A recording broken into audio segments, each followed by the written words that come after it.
Chennai schedule ready ஆகும்போது, ஏன்னா இந்த படத்தில் வந்து மொத்தம் 4 லொகேஷன்ஸ் இருக்குது. அதில் மேஜர் லொகேஷன் 4 லொகேஷன்ஸ். அதில் வந்து சென்னை லொகேஷன் வந்து ரொம்ப மேஜரான லொகேஷன்ஸ். அதுவும் சென்னையில் பார்த்தோம் அப்படின்னா சாதாரண ஒரு இன்டீரியர் கிடையாது. நீங்கள் இந்த படத்தை பார்க்கும்போது தெரியும், கூடிய சீக்கிரம் ட்ரெய்லரும் விடுவோம், அதுவும் உங்களுக்கு தெரியும். ஒரு ஸ்கிரிப்டாக வந்து எப்படி வேணால் நம்ம எழுதிடலாம்.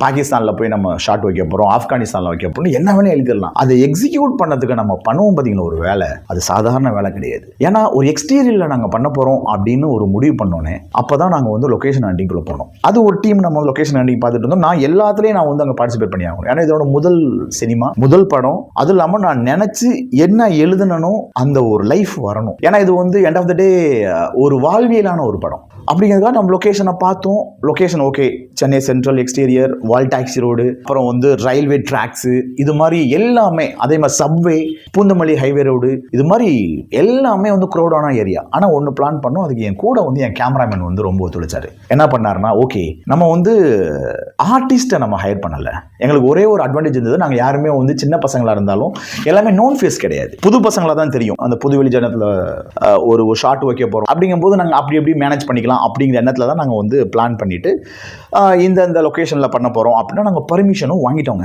பர்மிஷன் வாங்கிட்டோன்னே டக்குன்னு எனக்கு ஒரு கால். யார் கால்னு பார்த்தா என்னோட ப்ரொடியூசர் கால். அதுக்கப்புறம் என்ன ஆச்சுங்கிறத நான் அடுத்த வீடியோவில் சொல்கிறேங்க.